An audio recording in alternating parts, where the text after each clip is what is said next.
Thank you for hopping on with us. Let me mute my echo real quick. Before we get started with Coach Venables, I have a couple quick updates from Coach Sweeney in advance of the spring game on Saturday. I want to let you all know that safety Andrew Makuba will not be able to participate on Saturday from an arm injury he sustained in practice, but he should be good to go come the fall. And cornerback Mario Goodrich also will not be able to participate on Saturday while attending a funeral. So two quick updates there. Makuba and Mario Goodrich both unavailable for Saturday. Just wanted to give you all that update. But with that, we will turn it over to Coach Venables. Please fire away when y'all are ready. Hey, Coach, it's Trevor Gross from CUTigers.com. Good to see you again. Hey, you're still on point. You're the first guy ready for the question. Everybody gives you bull in the china shop. You go in there and bust the door down. That's good. Hey, Trevor. The more things change, the more they stay the same, Coach. Right. Coach Hey, Sweeney, now hold on here, too. Let me just say, now, the college football playoffs, they didn't have any kind of interview set up for the coaches after the game. So I'm always kind of a man to stand out in front, stand in the gap, but they didn't have a spot for us to visit after the game. And then this is I think each coordinator is allowed one time to speak this spring. So one was going to go at the beginning and I'm at the end. So It is what it is. No conspiracy theories, I think, going on around here. Well, we're all getting used to these new parameters of 2020 and 2021. But Coach Sweeney was telling us last Friday after the second scrimmage that he wasn't very pleased with the tackling. I guess what have your biggest takeaways been, both good and bad, from the spring? Yeah, I mean, I think the good is I've seen, definitely where we've gotten better in a lot of areas, and fundamentally, physically, with a lot of technique. I've seen, we'll talk about individual players here as you guys fire away some questions. We talk about some position specific things, but seeing us get better, it's been a really good spring. We got a long ways to go, but it's definitely been a spring that we've benefited and gotten better. The right guys are continuing to get better. Dealt with a lot of issues with, I think 10 of our top 22 guys missed at least half of the spring, if not more. So, that is what it is right now, just whether it be protocols and whatnot. And then some guys, obviously, like Skowski and Turner and Spector and KJ Henry, Landon Sanders, they didn't take any reps at all live. So, having those guys to the side is good for other guys to get better and to improve, get those reps and get exposed, both good and bad. And there's a few plays, obviously we're trying to eliminate, any plays whatsoever. But I think overall in the day, I think we gave up maybe 4.3, 4.4 yards per play with the first and the second group. So that's outstanding football. And when it's all said and done, that's what you want to see. It's just overall big picture. And we've been doing a good job. I think we're better up front at creating pressure. Our fundamentals, the first group in particular, and then again, I like the improvement that I've seen, in our back seven. I've seen some real improvement with a variety of guys. But overall, the spring has been good. Our scrimmages, our guys have come out and played well. Not perfect, but our guys have played well. And again, all that considered, we've had a number of guys that both sides of the ball, where we've missed some time. And but that's just giving other players opportunities to get out there.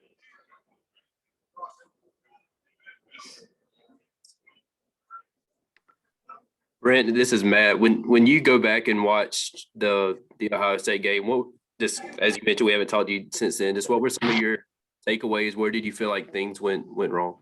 Well, obviously you don't play like you played. Perform like you perform, and all of a sudden you did a great job getting them prepared or had this great game plan. We just didn't execute. That's all of it. It wasn't anything worth a flip. The preparation, the game plan, you just burn it all. And we did a poor job having our guys prepared. Both lines of scrimmage. We got physically worked, and they got after us. And in every way, all three levels of our defense, we were out physical. And I don't think we had the right mindset. I think that goes without saying. I think they established the run early, and and it set up play action passes. We let guys run by us in 3 deep and 2 deep, and we let guys run right through us. And they didn't set the edge all day. We got knocked off the ball, and it was a bad night, coaching and playing, to say the least. So we got again a lot of work to do. I don't want to take anything away from the season that we had. We had a great year. I fought through a lot of adversity, like a lot of teams did in college football, NFL, all sports, and we had some great moments and during the year. Going into the playoffs, coming out of the playoffs, actually, if you look at the playoff teams, I know sometimes we can live with lens where we look at just ourselves, and certainly that's where it all starts.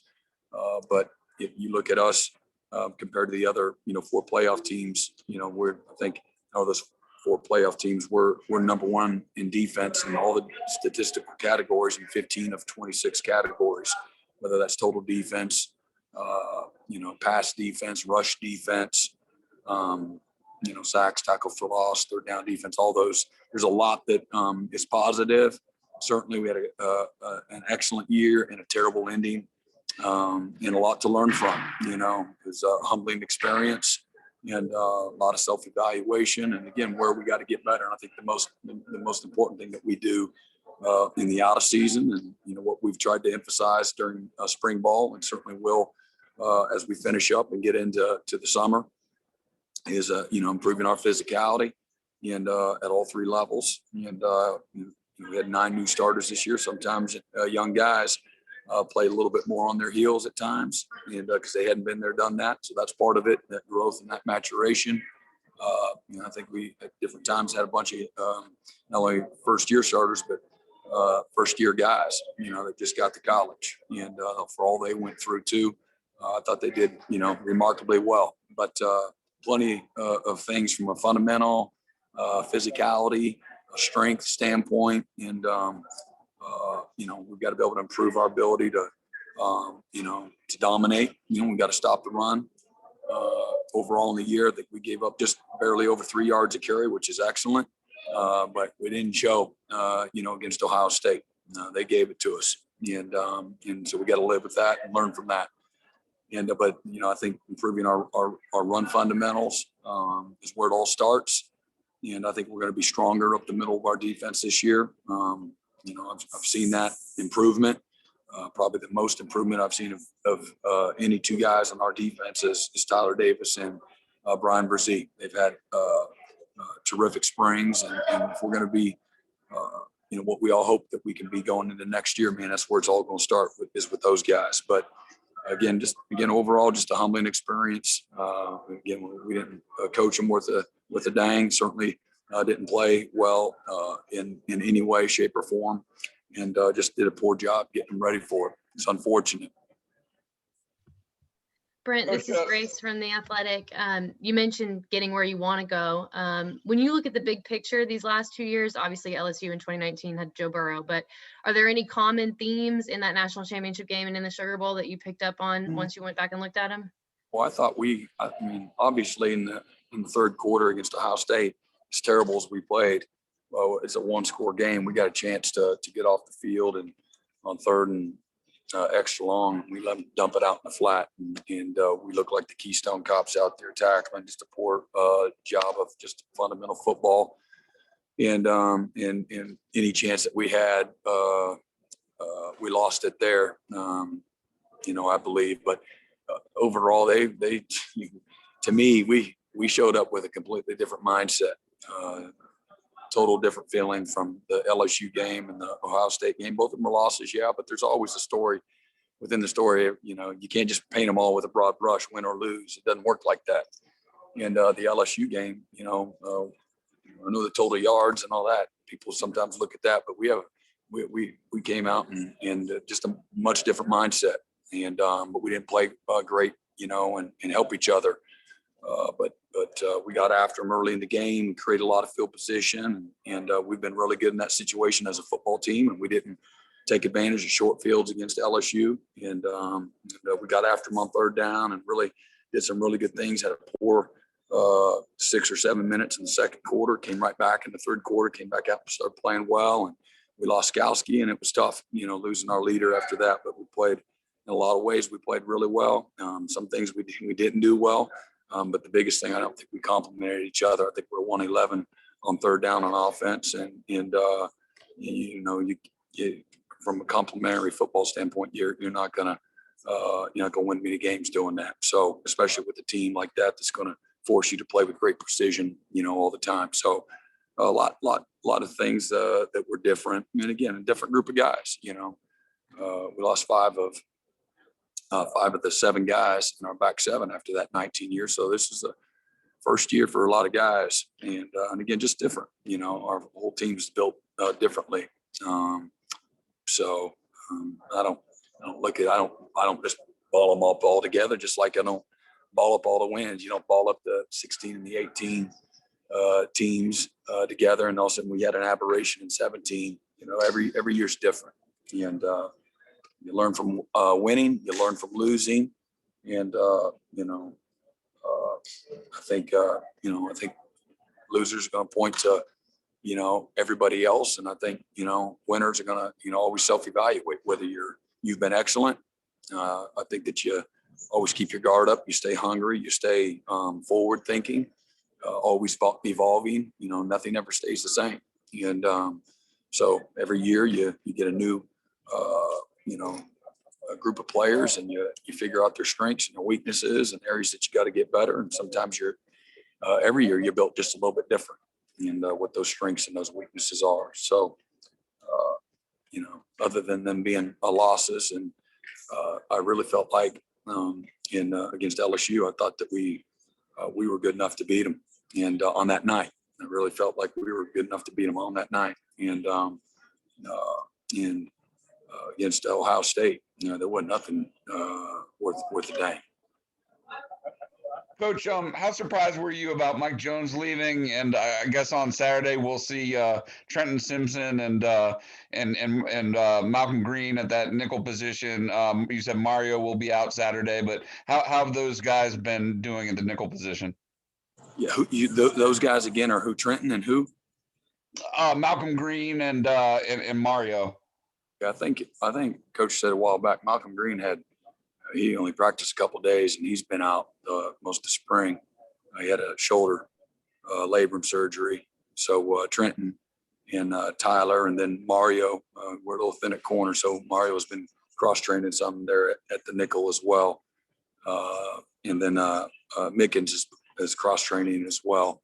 So those guys have done well at that position. And in regards to Mike, Mike wanted, a more opportunity to play inside. We've played him some inside. He just wanted more. I think he wanted a clearer path. Mike was awesome for us. Just a great person, great leader. Loved to coach him. Super easy, low maintenance. Thought he had a good, strong year. And I thought guys at his position were on the come up as well.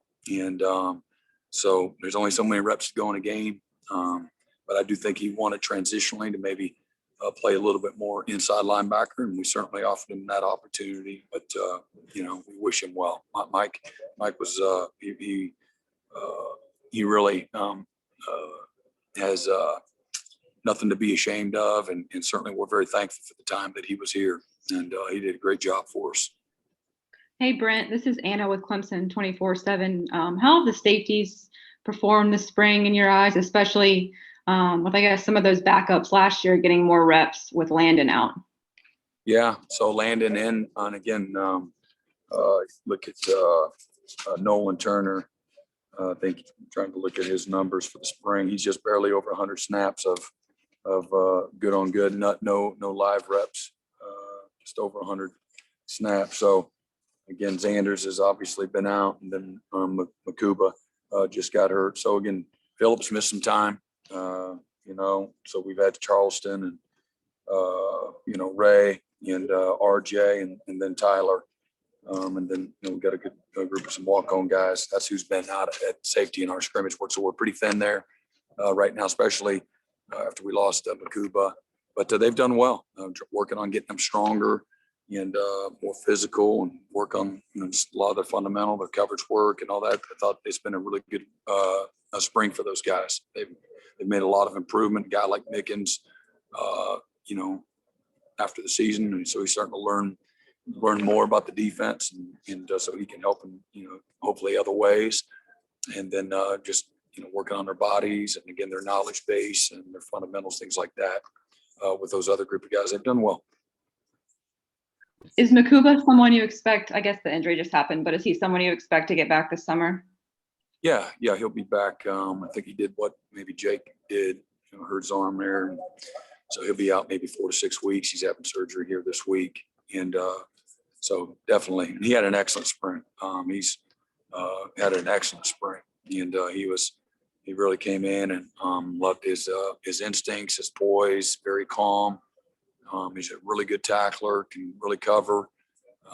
It's not real long, but he plays big. He's about his business, just really on point, really great work ethic, kept his head down, very competitive, had an excellent spring.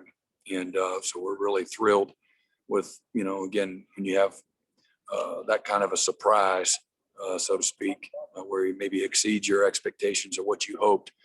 That's just, brings more depth and different things that you can do from a package standpoint and whatnot. Coach, Xavier Thomas had a rough year last year, had the COVID, and then he was starting to come on and then missed the last 2 games of the season. What have you seen from him this spring? Yeah, he's same, had some protocol things going on early, but when he's been out there, had a little shoulder banged up as well. So hadn't had as many reps as some of the other guys, but when he's been in there, been really pleased with the things that he's done. And we're looking at some teach tapes that, from an installation standpoint here. And just pulling up some stuff that he looked with, how he played and where he was weight wise and all that as a freshman. And so we're working hard at trying to get him back there because that version is really good, really special. And so he's just been snake bit a little bit from that standpoint. But, when he's been out there, I've been pleased with, what he's been able to bring to the table. Hey, Brent, this is Larry. You mentioned the physical part of the Sugar Bowl. I was wondering what the evaluation is as far as alignment and being out of position, particularly, I guess, with the stuff they were doing pre-snap. What was the evaluation there? Yeah, obviously didn't do a good job. I think early when the first touchdown run, I didn't have the call in. They got us. And there are a few other times I guess they went really fast and, guys we didn't get lined up fast enough. So, but, that's, I think more than anything else, they were just more physical, but not a lot of busts, but I do think one early where they motioned and we got off the field. I think the first drive was a 3 and out, and then they come back the next drive and it was 1st and 10, or I think it was 2nd and long. And we have one of our young guys that didn't make the right adjustment. We have nobody in the flat. They throw it out to the back late, and it goes for 35 or so up the sideline. And you can't, just to get into a rhythm in a game like that, and they can get you on your heels early. And obviously we didn't respond well, but that happened a few times. We went to a 3-by-1 another time and ran a switch verticals concept, and we just let guys run right down the middle of the field. Did a poor job there. And but from alignment, from an alignment standpoint, it was a mixed bag, but as much as anything, we got knocked off the ball, and we didn't set the edge. And when we started getting over aggressive with our safeties, they threw the ball in behind us, and when they established the run, we did a poor job at containing the quarterback. We're chasing the zone, guys trying to make too many plays, chasing the zone. Nobody's playing the boot. We played the boot. Nobody's on the bend back. It was a bad night in every way. Brent, this is Matt again. When you have a night like that, and you said guys weren't ready to play and that kind of stuff, not the right mindset. How do you balance saying it was just? And that's our job as coaches, just so you sure, yeah, make sure that reads right.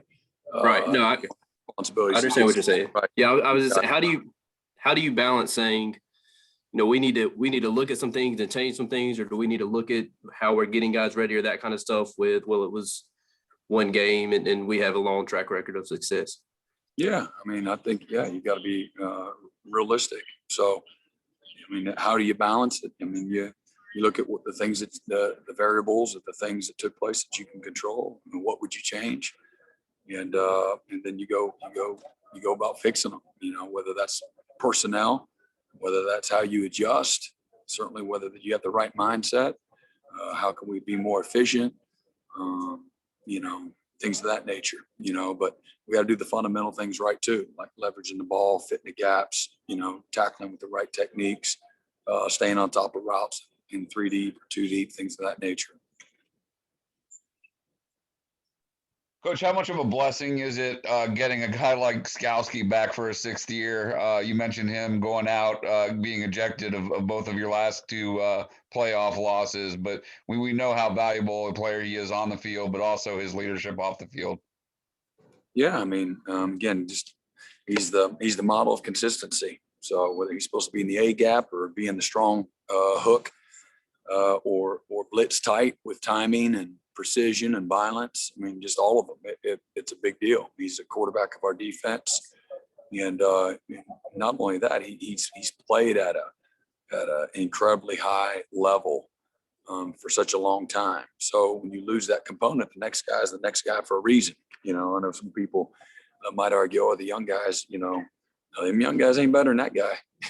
I can promise you, I watch all the tape. I'm at every practice, so he's out front by a long ways, and even if he doesn't have all the measurables or whatever else, he's a football player, just like Kendall Joseph, the 2-time starting linebacker on the national championship, dominant performances in 16 and 18, and Kendall, he didn't play, I think he ran 5.1 or something, but he dominated, and that's what you lose. You lose a great leader, a playmaker, the consistency, the little things pre-snap, during once the ball snapped, and so it's not an easy loss to take.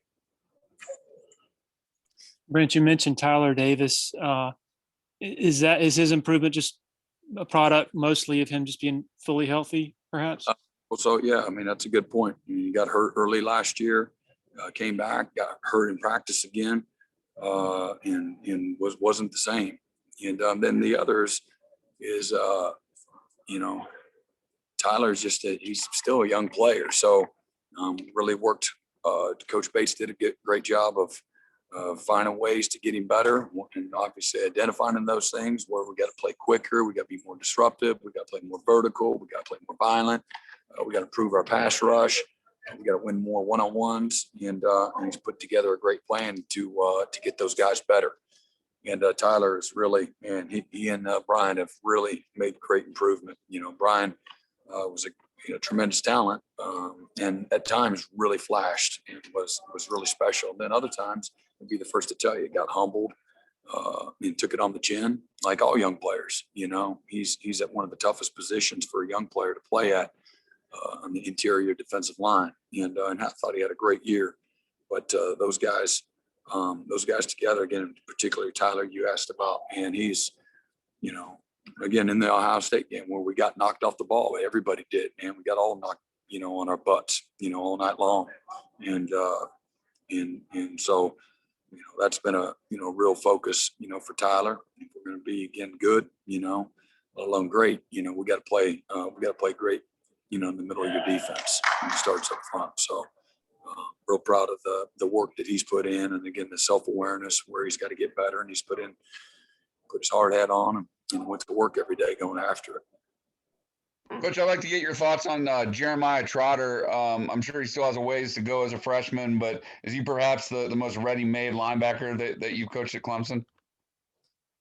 Wow, that's pretty far out there. I mean, he's not that ready-made yet, but he's had an excellent spring. He shows instincts, physical toughness, good fundamentals and technique. Really has been sharp mentally. Has just been very diligent, a lot like Makuba. They're actually roommates, and So whatever they got over in apartment 1A or whatever it is over there, they got the right stuff in that apartment. And, but he really does. He's about his business. He's had a great semester academically, and the same, on the field, in the classroom, football classroom. He's been excellent. Just you can really see, maturity and wisdom that's beyond his years, and that takes a focus. And again, it takes the maturity to kind of prioritize. And everybody on here is probably can remember when we were all young, or certainly if you have children that are young, getting them to focus on and prioritize one of the hardest things to do. And he's been able to do it his first semester, and he's had a really good spring. He's had some moments where he hit the wall, and he's had some tough days.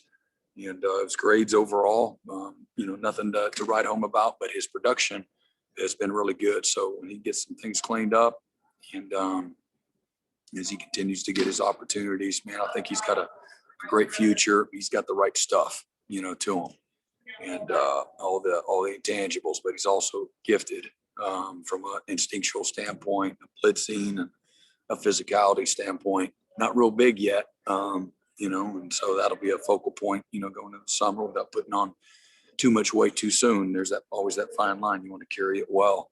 And I think he might be close to 220, maybe 218 or so, and maybe get him closer to 225, 228, by the end of the summer would be a realistic goal. But great teammate, is willing to be led, but he's about his business. And he's had a good spring. At cornerback, has anyone separated there, or any two guys separated there? And with DK leaving, how does that, or not being here any longer, how does that affect the depth there? Yeah, I would say that, again, we had Booth missed substantial time, and Mario missed a little bit. Trying to think, I think Nate Wiggins had a really good spring. He's got a long way to go, but he's got length, he's got toughness, and I think he's led us in interceptions this spring. He's got really good speed. He's got a lot of refinement, and but he's going to have to help us. Mario, probably overall, he took the most snaps and showed the most versatility, and probably had the most consistent spring. Sheridan missed a good part as well to protocol. And so obviously that's not good, but he came back the last couple of days. He's looked good. He's been a very consistent player for us. We need Booth to become that consistent force for us, and Fred Davis, and Fred, they both have had really excellent moments this spring. And just looking for them to be, consistent. And it's good to get Andrew back out here this week as well. But Mario's probably been, the most consistent, and Wiggins has had the most improvement probably from beginning to end, what you would expect from a freshman if he shows up every day and puts the work in and has his opportunities. And then I would say, between Fred and Sheridan and Booth, that's a great threesome, right there to go along with Mario. And of course, Green took 15 snaps there until he got hurt early first week. And then we also had Makuba, but he took about 50 snaps there this spring, and graded very well. And so we have some other guys that can play there, and they've had great attitude, and they've really grown and improved. And again, in all the areas that you want them to, whether it's playing the ball, it's winning on the releases, being in a good position. You got to win early to have any chance to win and compete late in a route. And so we really focused on winning early with the right kind of alignments and techniques. And then again, playing the ball when it's in the air, and then being physical, to win the perimeter. We've dominated the perimeter the last 10 years since I've been here. And the perimeter has not been an issue. And then I thought last year we were soft on the perimeter. I thought people in their run game, RPOs and all that, I thought we were soft. And you take a lot of pride. That's just run game. And to me, that's attitude. Yeah, it's leverage, it's technique, it's fundamentals, but you got to have some toughness to you. It's having a bad case of the wants. And I didn't see it like we needed to consistently last year. And again, some of it's, you got some young guys, where it's Trenton or it's Green, or we had a bunch of different guys in and out at corner and end at safety, and so whatever. But that's an area that we got to get better at, and has been a point of emphasis here this spring. Brent, how do you evaluate Booth's season last year, and what specifically are you looking for him to improve on moving forward? Yeah. Well, again, like a lot of guys, he's in and out with, different issues, man. He's banged up, and I can't remember if COVID or not, but I know he was unavailable. So when you're in and out of the lineup, it's hard to get into a rhythm. The season, you get into a rhythm, you gain confidence, you gain momentum, and, you make improvement. And that was hard to do when you're missing both game and practice time. So a mixed bag, man. He was, Sports Center, highlights at times, and then other times he just wasn't available. So that's hard on, not anybody's fault. Certainly he didn't want to miss, but that makes it tough on him from the things that you're talking about, to put together what you would call a great year. And, but he's capable of having a great year. And again, it just, as much as anything, being consistent with his fundamentals, with his knowledge, with, how he thinks, the game within the game, and, and how it relates to the entirety, of the rest of the defense. And you got to really understand, your role, your leverages, your depth, just a lot of things, where your help is. And so not only just knowing what you're supposed to do, but knowing what the guys around me, in any particular call affects that. And then just can play within, the system as much as anything else. He's had a good spring. And again, like I said, he did miss some time, and has a chance to be a special player. And needs to have a great summer in order to do that. Hey, Coach, it's David Hood. Miles Murphy was telling us the other night that, he feels more comfortable with the playbook. He knows he doesn't know it all yet.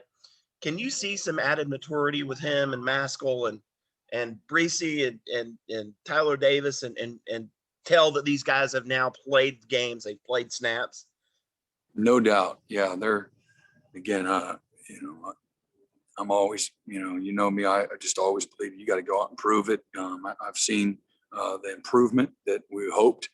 And, to me, and Miles, you asked about Miles. Miles he's had a good spring, and he's long, he's fast, he's explosive, he's really strong, got a lot of natural strength, and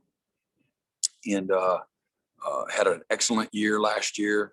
True freshman coming in and have the kind of year, again, some really splash plays, and just looking for him and Maskell both, just be consistent, and again, so what does that mean? If I'm supposed to box, if I'm supposed to be the contained player, if I'm supposed to spill the football, if I'm supposed to align tighter or wider, whatever it is, those are the things that really give you a chance to be a really consistent player. Use a guy like a Foster or Logan Rudolph, who both those guys would be seniors this year. And what those two guys, they maybe never flashed, but what they did do is they did all the little things that the great ones do, and they do it every day. Like, they understand the little details that you got to execute, show up with the right mindset so that you can play winning, dominant football. And inconsistent players, sometimes they do, sometimes they don't. And so why is it inconsistent? Some of it's just knowledge, some of it's experience, some of it's just the inner discipline. And you got to be able to play, with that kind of discipline, and not get bored with it. And do it over and over and over and over, and not just the what, but the why and the how. And when those guys do that, man, we'll have a chance to be really, really good. And if we don't do that, sometimes we'll be good, sometimes we won't. But it really, you can go any position on your defense and say the same thing. That's what winners do, and that's what good players do. They don't just flash. They do the dirty work, and they do it willingly. They know what it takes, and they're willing to do it. They're not worried about, and I'm not using those guys as an example, but they're not worried about, again, what color jerseys we're wearing this week, how many tackles I get, whether or not I'm starting or whatever. You just you're worried about being a great teammate, and what do I got to do? What are my details and the mindset, and the attitude, and the physicality, all those things. What are those little things I got to do for us to be consistent and to be dominant, and for us to have a chance to win? And so there takes a selflessness, it takes an awareness, and then it takes the mindset to show up every day and create those good habits. That's where it all starts. Always has, always will. And, whatever you're doing out on the practice field is going to show up, good or bad. And so getting those guys to have that hunger, you got to be thirsty for it, man. You got to be driven for it. You got to be, and you got to, a coach can't want it more than you want it for yourself. And continue to do what you have been doing. You're going to continue to have the same results. That's what they say.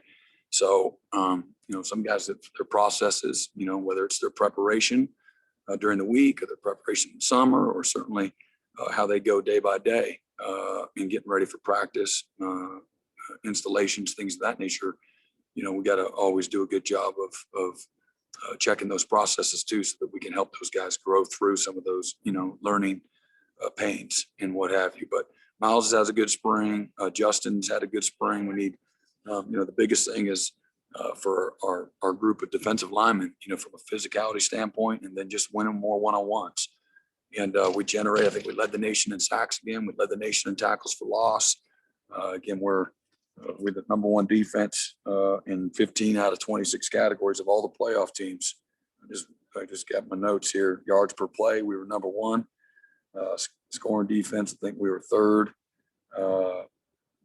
Points per possession, we were first. Yards per rush, we were first.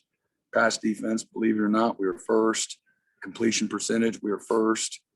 Third down defense, we were first. Possessions defended, we defended the most possessions of the 4 playoff teams. Drive stop rate, we were first. Turnovers, we were first. Interceptions, we were first. Tackles for loss, sacks, so forth and so on. But we didn't. We certainly didn't. I didn't show up in our last game. I know that. And what you want, what we can do a lot better job again is just being more physical. Again, winning more one-on-ones, creating a pass rush with our front 4 without feeling like we got to expose ourselves in the back end. It goes hand in hand at every level of football, and we got to get better that way. And again, as you mature and grow through that, you typically will. KJ has had surgery in the out of season, so he hadn't been out here to help that way. But that's why we also moved Swint to cross train, so we don't get caught thin. Like I said before, Foster and Rudolph are 2 guys that would have been out here along with KJ, and those 3 guys aren't here. So we just wanted to give Kevin a chance to utilize his skill set. He played a lot of defensive end, jack linebacker in high school. So he's a heavy-handed guy that plays with a great motor, great toughness, shows up every day with the right mindset, very competitive, super coachable, and really felt he brings value to that group. And he certainly brings value to the linebacker group, but really felt like he could have a chance to maybe help us there where we needed a little bit more help. And so been pleased with him. Denhoff has had a good spring, but he started off, I think he missed over half the spring, along with Peyton Page. K-Part missed more than half. He had a procedure done. And then Rook. Those are guys that miss significant time. So what's going to be really important for that group of guys is getting stronger, and again developing their fundamentals and techniques and things of that nature this summer will be a huge part of their growth. But really pleased with Denhoff as well. He's got a great get off, got a great motor, lacks some functional strength right now. Is over 240 pounds, 6'5", and knows what to do and knows how to play defensive end, which is a big, you're not teaching them how to play the position. Kevin's got to learn a lot of the intricacies of the position. Peyton Page has done some good things where he's flashed. He's a big mountain of a man. He's worked really hard. Has been really disciplined, and Coach Bates got him working on his weight every day. But he's lost some bad weight that he needed to, and really he's picked up on things. I'm excited about what I've seen from Peyton, because he showed up and he's worked. He's got great self-awareness, and he's been a great teammate so far. He cares. He shows up every day. When he's been here, like I said, he had a little bit of time that he missed, had maybe an injury or something, but really pleased with him. Trey Williams, another guy that's missed significant time this spring, but we're expecting great things from Trey. When he's been in there, he's a disruptive guy, twitchy, is athletic, and he's got a lot of refinement to do. Root missed most of last year, and really missed him because he was coming on, and I think he got hurt maybe in the Wake Forest game to start the year. But he's over 300. He's 310 pounds, and he can really run. He's athletic. We just got to get him to be able to play fast, but he's missed.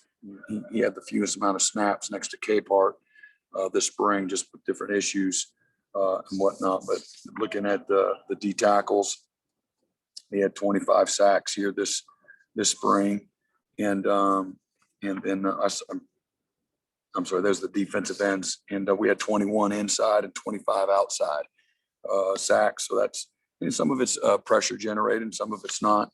But they've made some improvement that way. We've worked really hard on their pass rush, really hard. And then again, we've our last mini scrimmage, we forced 4 turnovers, and you guys make some plays on the ball, and have really responded. Again, we got a long ways to go, but really been pleased with the mindset, the attitude, and again, the awareness, self-awareness, and what we've seen from these guys as far as their work and their commitment to attack their weaknesses, and to improve their knowledge base, and develop that cohesion and chemistry. Obviously tough to do when you got, Spector and Skowski and Turner and KJ off kind of the sideline, but they've been very involved, trying to help, while you can, without actually being out there on the field, especially during the, the live setting stuff.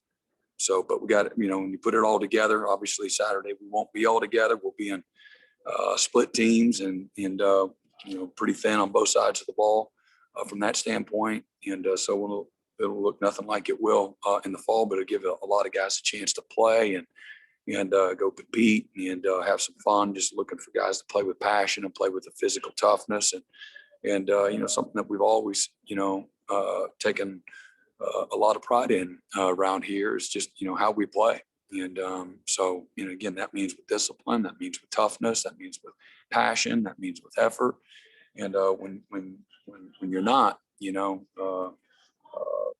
it's awfully disappointing, and could be, more disappointed, in our last effort, certainly in myself, because it starts with me. But really excited to see our guys go out on Saturday and have a chance to compete one last time here this spring before we get to an incredibly important and critical summer. We'll take one more for Coach. Brent, I'm sure it's been frustrating to have so many guys missing this spring, particularly after all the attrition y'all went through last year. Has there been any silver lining, though, that has developed in your eyes through that so far this spring? Well, obviously the silver lining is that next group of guys. So guys that would have been maybe not getting as many reps, they're getting a lot of reps. That third group and that second group, they've all stepped up to the next group. So the 2s are the 1s and the 3s are the 2s, and sometimes the 3s ends up being the 1. So that's helped them grow. Sometimes it's some tough growing pains, but that helps you grow. That's how you get better. This is a developmental game. The more you play, the longer you play, the better you should get. Defense in particular is trained reaction. And so that development piece will be, really good for those guys that were, not so good for those guys that weren't. But the silver lining is you're really developing guys. I was really pleased with the linebacking group overall for the spring, and we didn't talk specifically about that. And that group of guys, again, saw Trenton get better and really start to mature. You had Mike to run out there first and to help him, and now he's kind of had to do it on his own, or some other guys that are running out there too with him to help him. But he's cross-trained. I cross-trained McGuire as well, Bentley. Levante's had a really good spring. He's got to be more consistent in both coverage and tackling. But he's had a really good spring. McGuire and Patterson have had good springs. Jake missed the first part protocol, but he's had a good spring as well. That's a group of leaders. And Sergio Allen has had a really good spring too. He's cross-trained him at multiple positions. So that's the first time for him coming off his redshirt year. And he's done a really good job too. And I just got to get him to play with confidence, and all those guys play with confidence. If you're going to get out there, you got to be able to run it. And that means call it, adjust it, line it up, and, do all the little things right so you can give yourself a chance both in the run and the passing game. There's a lot of stress on those Packers, because of that, being involved in both the run and the pass, and then all the communication that runs through them as well. So I'm proud of them, the work that they've put in. It's been a very consistent group of guys, and have performed, really pretty well, all spring. Thank you, Coach. All right, with that, we'll close it up. Thank you very much, Coach Venables. Appreciate Thank you, y'all. everybody.